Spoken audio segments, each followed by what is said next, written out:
So why 434? The most probably a lot of you already know about this verse. Thank you so much. So I promised you, Muhammad, I'm not going to be asking you to go back and forth. We're going to spending pretty much the hour addressing this verse 434. It's known as the most problematic verse in the Quran, and for a reason. I'm here to argue, and this is published in my book, the outcome of this research, for a new understanding and new interpretation of 434, because it is problematic if we stick to the traditional mainstream understanding of 434. So far in this slide, I'm going to be using one of the best translations, but it's still problematic, and this is not my translation. Eventually, I'm gonna replace this translation by a new translation based on my new interpretation. Something to point out, probably some of you are students of Arabic, some of you are native speakers of Arabic, some of you are new to Arabic. Many take it as granted when they read verses from the Quran in English that what they're reading is a translation of the Arabic. This is a problematic approach, because what you actually read is a translation of one interpretation of the actual Arabic. And therefore here, what I'm doing, as you can see here on the slide, what I try to do is to have both the Arabic and the English. And this is a method I adopt in my class, Women in the Quran. And here I highlighted the words, the equivalent words by using the same color. So even if you don't read Arabic, the idea is I'm trying to address the Arabic there. Because one of the big arguments you will find in this book, and in fact in my research methodology, is to go back to the language. Let the Quran speak. So when we feel there is something problematic about the Quran, probably it's our understanding or it's our interpretation. So the premise is, why not to give the verse, the Arabic of the Quran or the Quranic Arabic, a second chance to speak for itself, instead of allowing our own projections on the language of the Quran. The verse, I'm not going to read the verse, it's here for you to read. Sounds as if recommending 3 correction methods for men in cases of marital conflict. And those correction methods, so-called marital correction methods, ends with advising men to beat or to strike their wives. Of course, many try to respond to these so many challenges this verse suggests, because this verse, in its traditional, unfortunately still the mainstream understanding, doesn't stop to cause all kinds of embarrassments, not only to feminists, but for anyone who wants to argue for gender egalitarianism in the Quran. Even if you don't have that ideology, reading the rest of the Quran will suggest clear gender egalitarianism between men and women. So basically, the traditional understanding contradicts the rest of the Quran, and this is very puzzling, and it should be puzzling. Some tried, and I'm not gonna go here over all attempts to respond to it, because there are so many of these attempts. Generally speaking, some tried to soften the tone of the verse by suggesting prioritizing the 3 correction methods, and by suggesting that beating doesn't come until the end, and beating wives comes only, or is only recommended, when everything else stops working, and it comes as a better remedy in order to avoid divorce, for example. here I'm gonna give you a quick advice. I always think of my students as my own kids, and please allow me to have this attitude here as well. Uh, Beating your wife to solve marital problems as a better remedy, I would say, it shouldn't work even as a better remedy.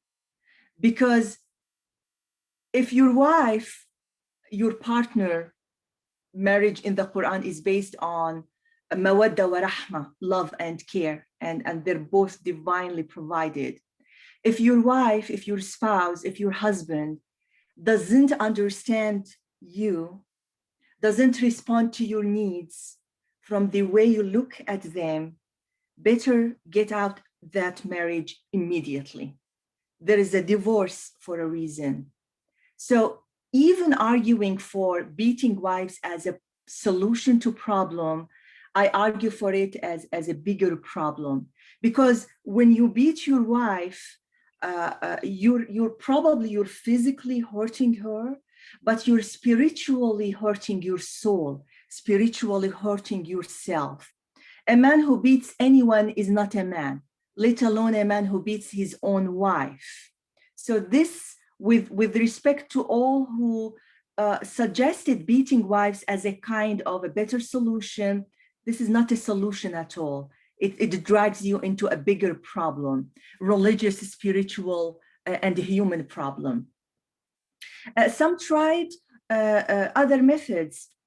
For example, some tried to argue for a very light beating, and they said it's beating with a feather or beating with miswak.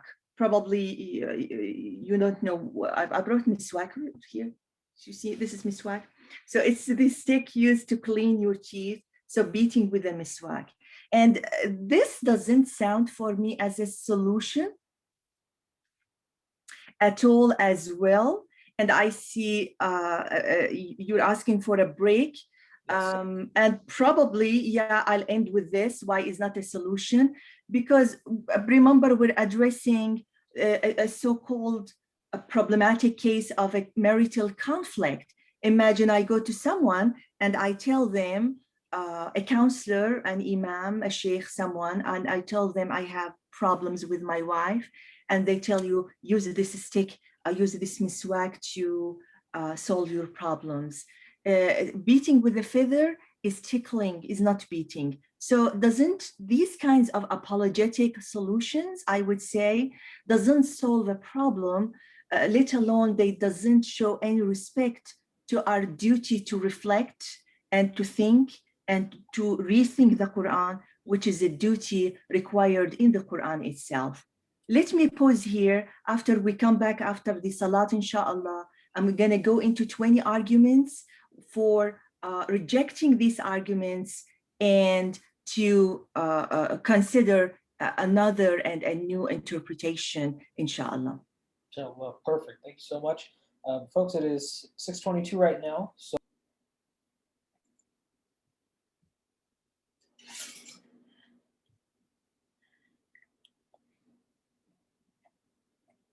welcome back, everyone, and taqabbal Allah. I'm discussing 434, and for 20 reasons,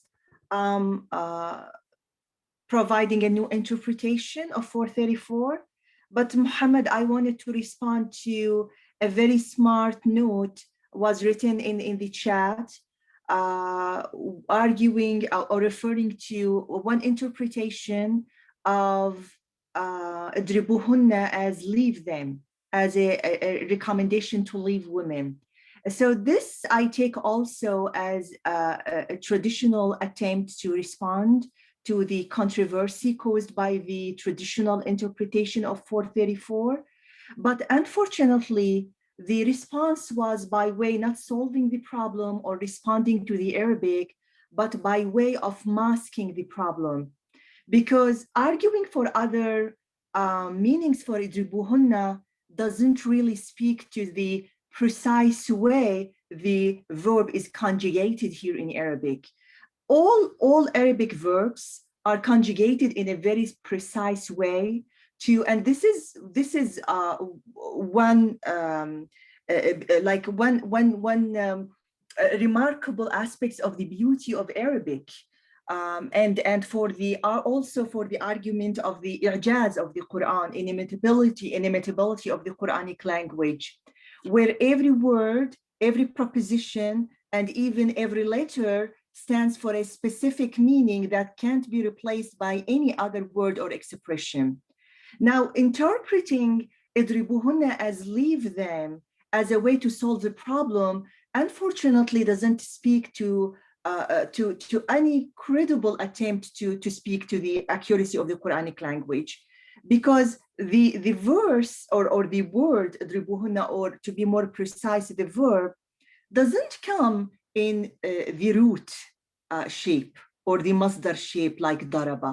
Because the argument daraba, just like strike in English, can stand for meanings other than striking or physically hitting someone, can work, but not when we have like what we have in 434, the verb precisely conjugated. Idribuhunna, the alif to precisely refer to a command made dribuhunna from the waw to a mixed group, men and women, or a group of men, dribuhunna, and due to the noon to hit or strike a group of women, and here damir al-ghaib, or absent group of women. So the argument tried, and this is I truly agree, this is very popular now, that beating here doesn't stand for physical beating. Unfortunately, the precise Arabic here doesn't leave any room to doubt that it is physical beating. One of these linguistic maneuvers tried to say it's like daraba an or adraba an, which means to leave, but this will require a preposition, and we don't have that preposition. But this shouldn't be a big deal because the Prophet was illiterate anyway, so probably he missed that.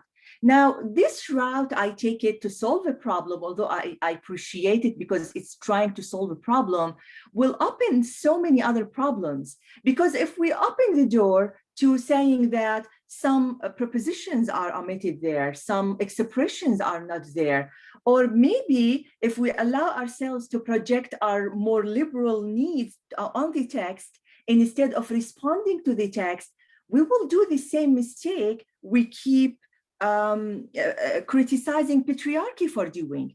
So if for 14 centuries, under the absence of any female exegetical voices, the text was processed by male needs, male desires, male interpretations, we don't want to flip the coin here and replace that by feminist interpretations, by liberal interpretations. We want to respond to what is in the text. Otherwise, we're going to be committing the same mistake, doing the same mistake we criticize others for doing.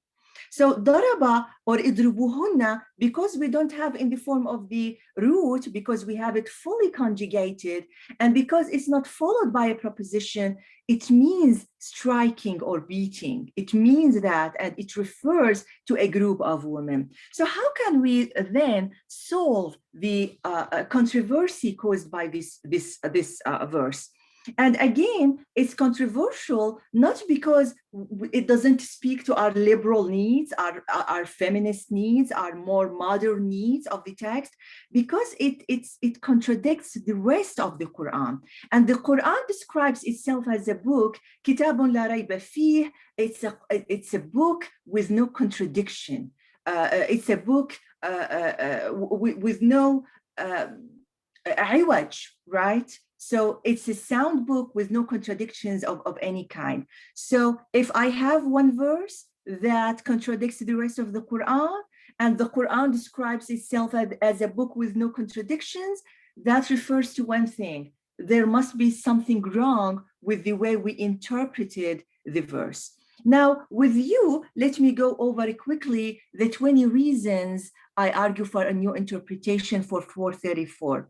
And to get, probably I'm getting ahead of myself, but to give you a little bit an idea about the new interpretation I'm switching to, I argue that the verse is not related at all to any marital context, or is not addressing at all conflicts in marriage.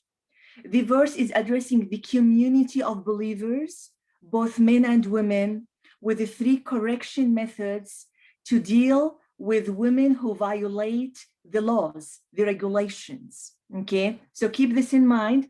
I hope in the rest of the time we have, I'm going to convince you by using my 20 arguments.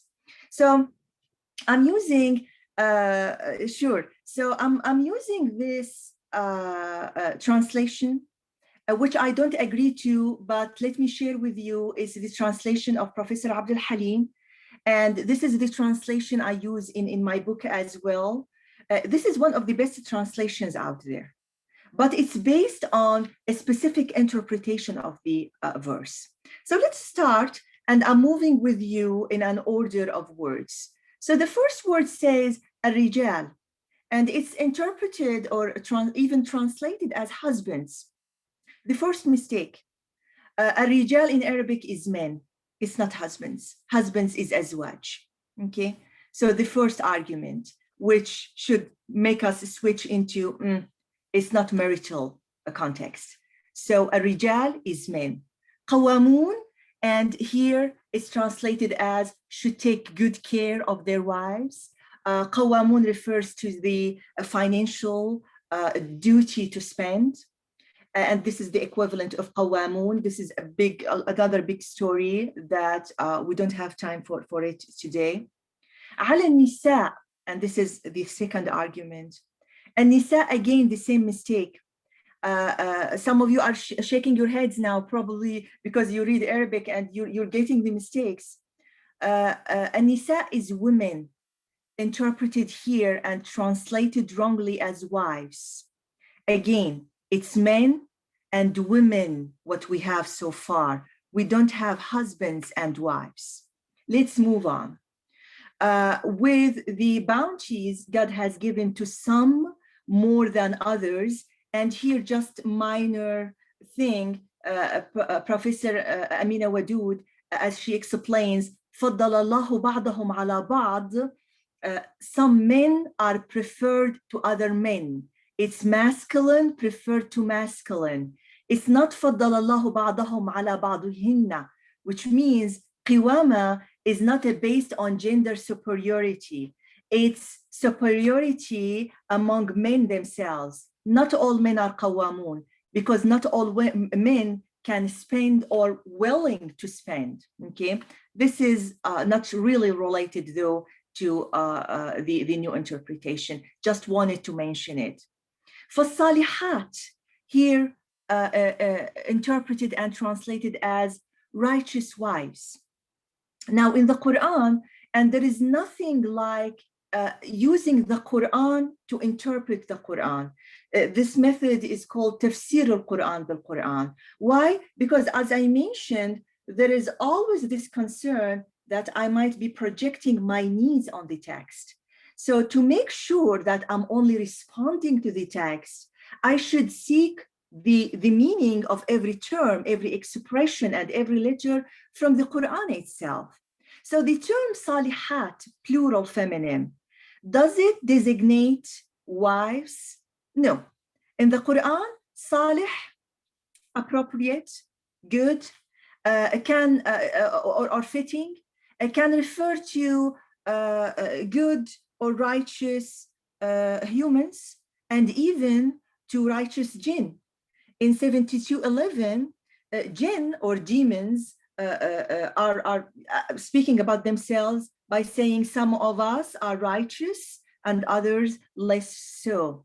So salih is righteous. It's not righteous wives. Again, so far, I don't have any marital context. And here, I'm just following the text. Qanitat, another question. Is qanita or devout, by using the adjective, the Arabic adjective qanita, specific or unique to wives? Again, no. Because going back to the Quran, there is a command given to Mary in 343, Iqnuti, be devout to your Lord. And we know Mary, the mother of Jesus, is not known to be the wife of anyone according to the Quran. So far, the verse is not addressing marital context. Let's move on. فَالصَّالِحَاتُ قَانِتَاتٌ حَافِظَاتٌ لِلْغَيْبِ, and guard what God would have them guard, okay? And to preserve or to guard when unseen, because ghaib literally means the unseen. And a big question here, unseen by who?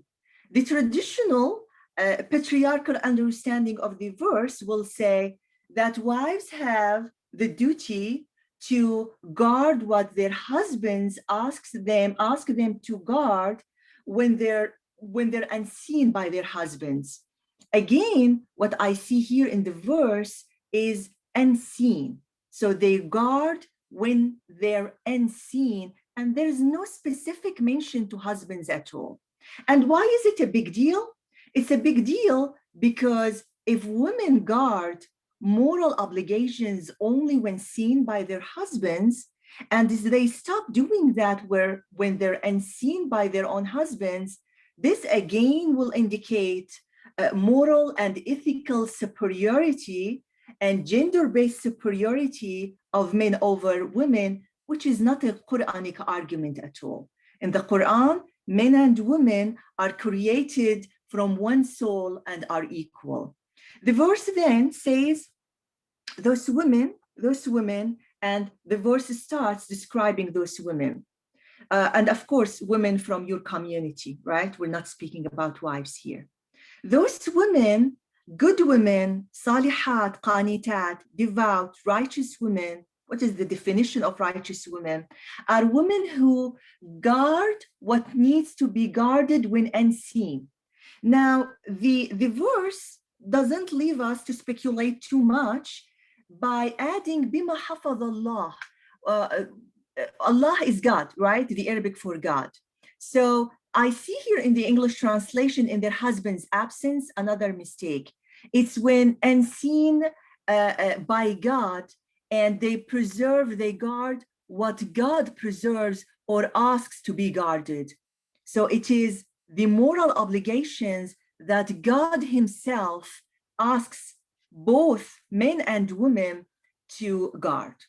Now the verse shifts into how to deal with women, right, who don't follow all of that.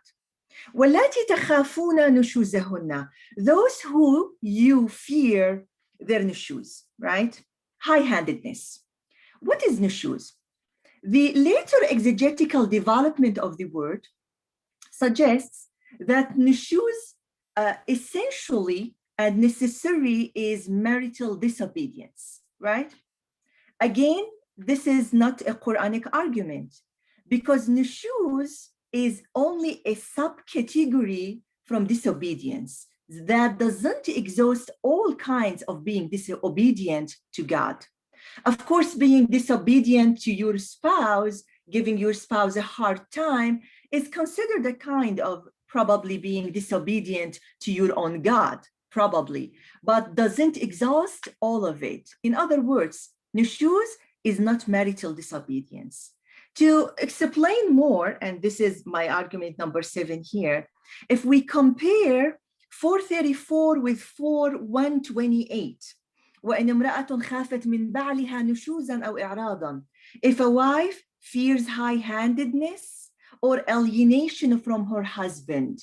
Now, what is the difference? The difference in 4128, I have if a wife, I have husband. So the verse is literally referring and assuring us that this type of nushuz, this type of marital disobedience is specific to marriage. While here, I have just going against the norms.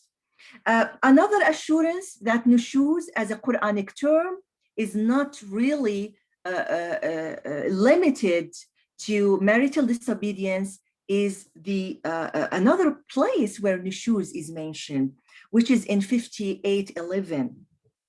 وَإِن قِيلَ لَكُمْ انشِزُوا فَانشِزُوا. O you who believe, and the verse will go, if you're told to rise up, rise up.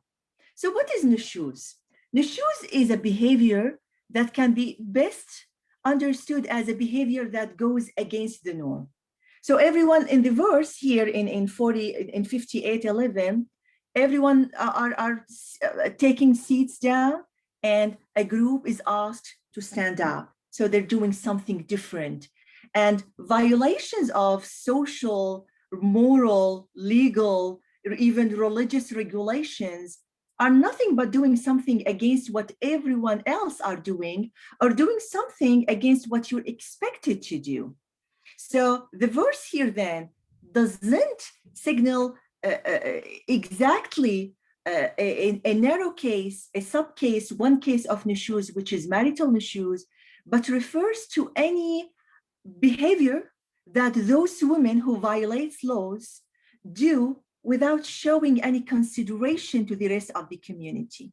And now we move from what is the meaning of nushuz into the three correction methods. The first one starts with عظوهن, which means reproach them, remind them of the teachings of God, something probably, if we're speaking in today's norms, give them a warning or repeated warnings, court warnings maybe, right? واهجروهن في المضاجع, step number 2. Now, again, this is very problematic. By the way, many people believe that اضربوهن, beat them, is problematic. اهجروهن في المضاجع is even, which stands for withholding sex. Withholding sex is no less problematic than this one. Now, why is it problematic? First of all, because, and here I'm on argument number 9, because husbands can't be recommended in the Quran to use sex or to use the intimate relationship or to use withholding sex as a way to correct the behavior of their wives. Why? Because this will contradict another prohibition made in 58:1-4 of what is known as al-dhihar, right? What is al-dhihar? Al-dhihar, which was prohibited in the Quran, refers to a pre-Islamic misogynist punishment in marriage, which probably exegetes were trying only to revive here. According to dhihar, a husband will threaten his wife by saying, "You're to me like the back of my mother," which means I'm not gonna be having intimacy with you anymore, which is a psychological abuse to women's right in marriage, no less harmful than the physical abuse that men involved in beating can do. Now, as I mentioned, at least from a Quranic perspective, there is no contradiction in the Quran. So if I have a verse that the metaphoric meaning of a verse contradicts the literal meaning of the other verse, probably it's more wise to go with the literal meaning of the other verse. So in 58:1-4, men are not allowed to even announce the intention to withhold sex. So how can that fit the recommendation here to do that, right? And the punishment is severe. If men only announce that by saying, "You're to me like the back of my mother," the Quran says you can't go back to her as a wife until you free a slave. Like worse punishments, worse violations in a Quranic plan to end slavery, the recommendation was go and free a slave. And if you don't have the money to free a slave, then you have to fast 2 months. We're approaching Ramadan. Probably those of you who observe Ramadan, you know how hard it's to fast 1 month, let alone 2 months, just for announcing the intention to withhold sex. So how can that fit a verse here, which sounds as if asking men to go with this punishment? Another reason, and this is reason number 10, why اهجروهن في المضاجع, ignore them in bed when you go to bed, or withhold sex, can't fit the meaning here. It comes from the word madaja itself, madaja, okay? Madaja is interpreted in a metaphoric way to stand for beds. But going back to Arabic, madja is not bed. Madja is bedroom. And this is known in Arabic even to beginners in grammar. This is called isim makan, which means place noun. And it's driven from any root in a specific way. Let me give you an example you're more familiar with. Masjid, right? Masjid comes from the verb sajada, to prostrate. So it's a place where prostration takes place, right? Likewise, madja is a place where daja'a, where laying down, where sleeping takes place, which is bedroom. And why leave them in the bedrooms? And this is punishment number 2. When warning, reproaching, repeated reproaching won't help, probably the verse moves into you lock those violators in their bedrooms. The 14 centuries ago, the norm was for prisoners, both men and women, to be locked. They didn't have prisons back then, to be locked in their own houses or their own bedrooms. Many times the house is just one bedroom, right? And because it preserves the dignity of women, probably to be locked in their own bedrooms. Before I leave it as well, I'm going to refer to argument number 11, why withholding sex is not a Quranic argument. I teach sexuality in addition to teaching women in the Quran. And it doesn't speak even to the basics about human sexuality. I mean, seriously, men can punish women by withholding sex. It seems to me better if it's the other way. I mean, women can probably punish husbands by withholding sex. It's because we all know, of course, there are exceptions to every case, that usually basics about human sexuality, that men are more sexually demanding, women are more emotionally demanding. So the verse, if interpreted as recommending withholding sex to solve problems in marriage, is not addressing basics about human sexuality. Number 12, the addressee, the real addressee here in the verse. And to be honest with you guys, this is what led me to the whole new interpretation.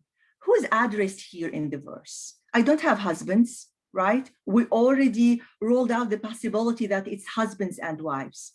If we just go back to the previous verse, to 429, it's, oh, you who believe, ya ayyuha alladhina amanu, which means the whole issue is not addressed to husbands, is not addressed to angry husbands, it's addressed to the community of believers.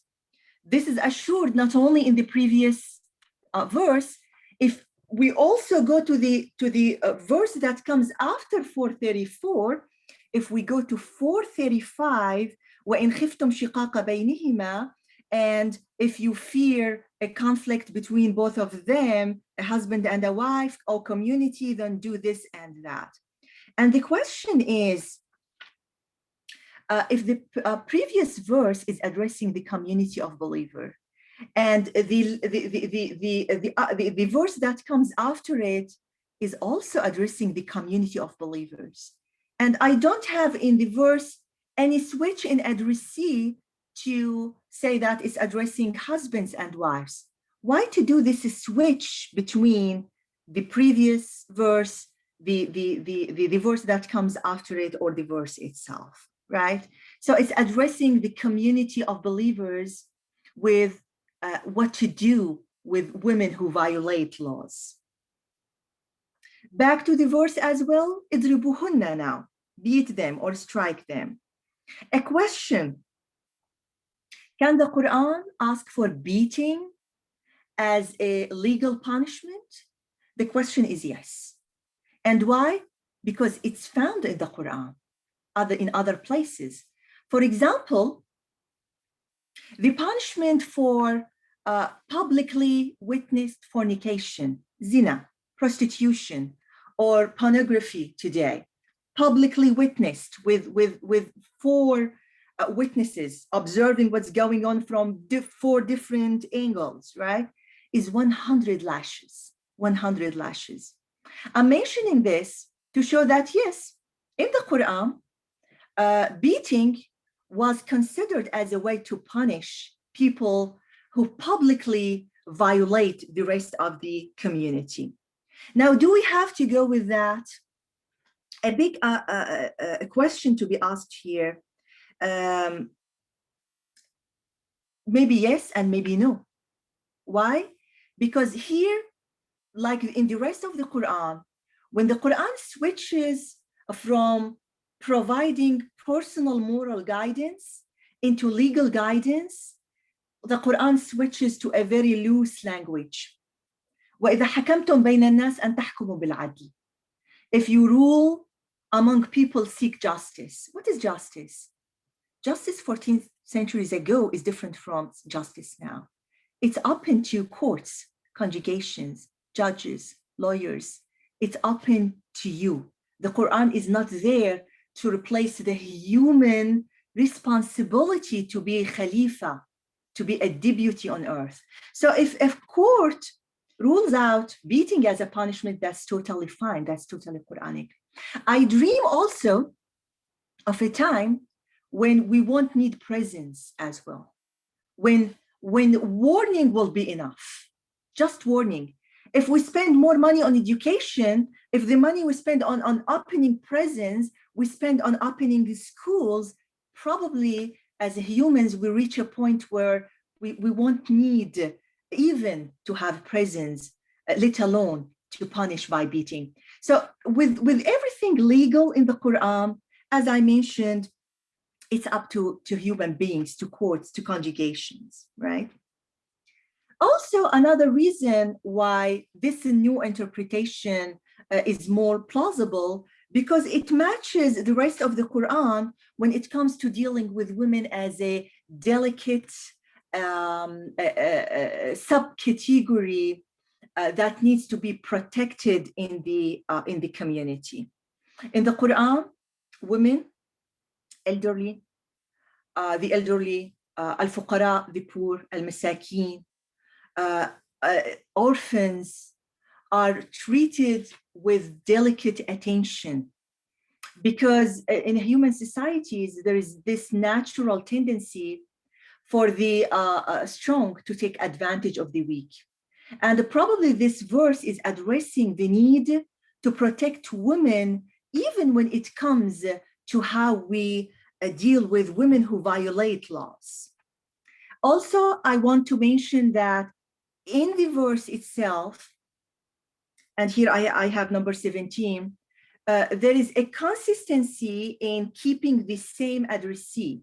And here I'd like to stop with the conjunction fa in fasalihat.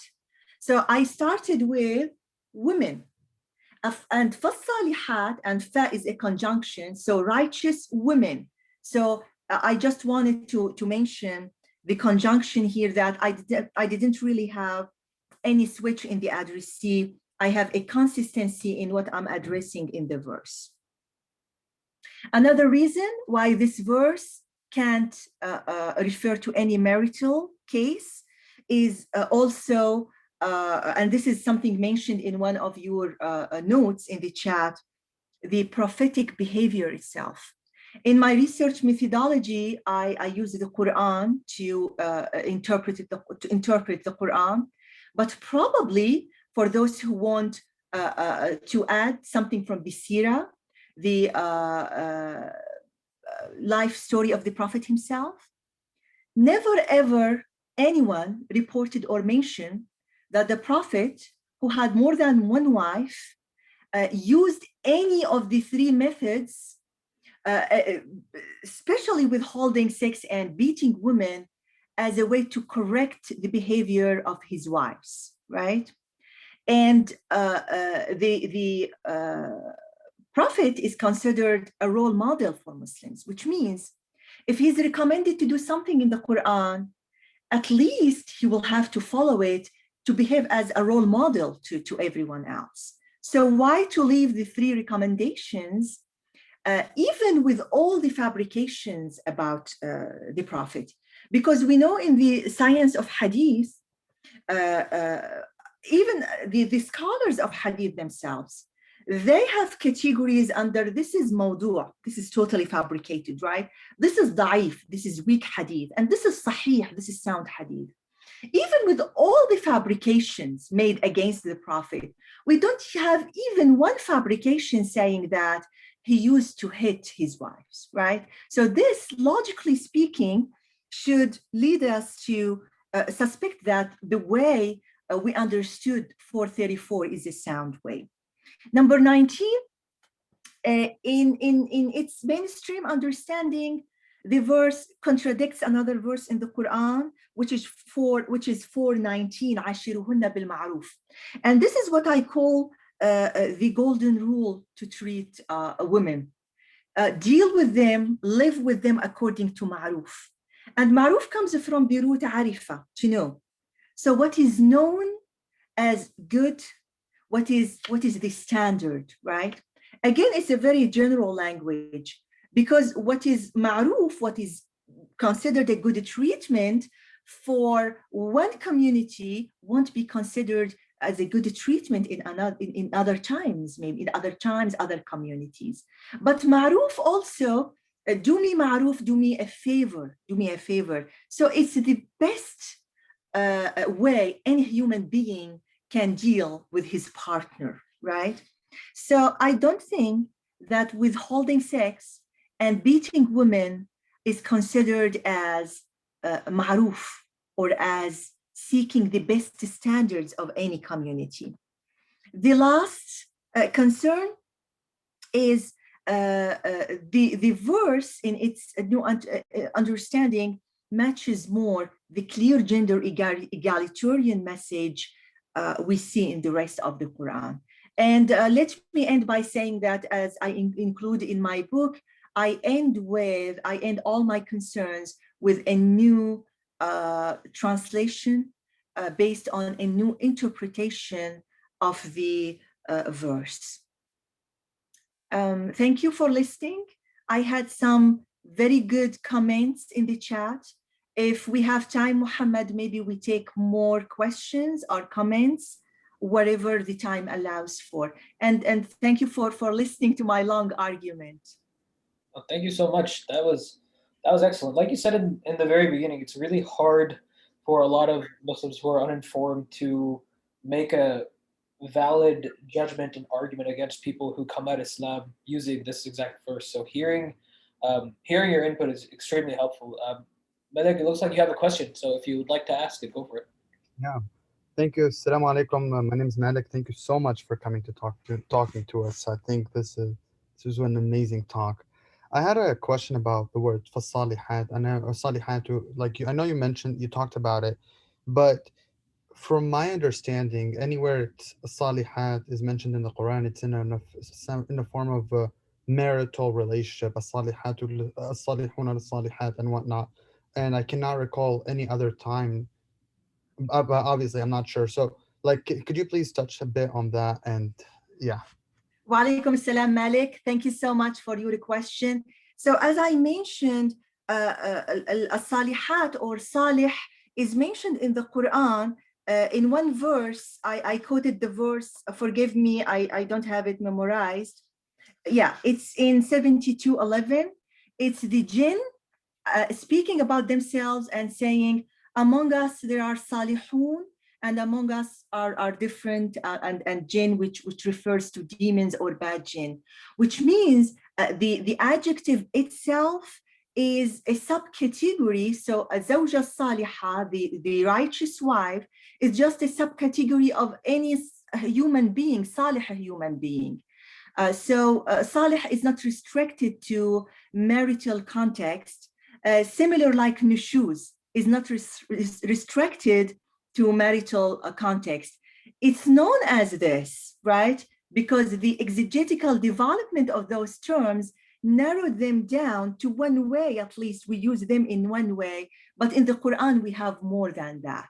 So definitely as-salihat here is righteous women, and it's not limited to righteous wives. Thank you for your question, Malik. Thank you. Shukran.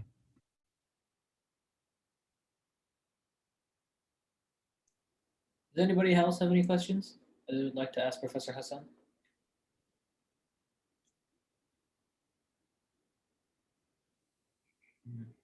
Or if you'd like to, yeah, Samir, go ahead. Assalamu alaikum. My name is Samir, by the way. Thank you so much for your discussion. That was absolutely amazing. One question I had was last week we had people from Anara come and they kind of gave us a little discussion. And I was kind of asking, what exactly is the proper way to handle a situation where perhaps we see people in our community actually doing these kind of, domestic violence things, either with their wives or, things of that nature. And I wanted to know perhaps if you can give us some kind of advice or, just a way to how to handle that and whether it's appropriate for us. Obviously, we're not really scholars and obviously we're just college students, whether we have a right to do anything and what exactly is the proper method for us to actually go out and implement that. Thank you so much, Samir, for your question. Definitely, if the conflict in any marital relationship escalates to those dangerous levels, definitely you need a kind of professional counseling, right? So first of all, if we start from acknowledging that beating is not a Quranic thing, at least don't say that it's something recommended in a divine text, because it's a big flat lie.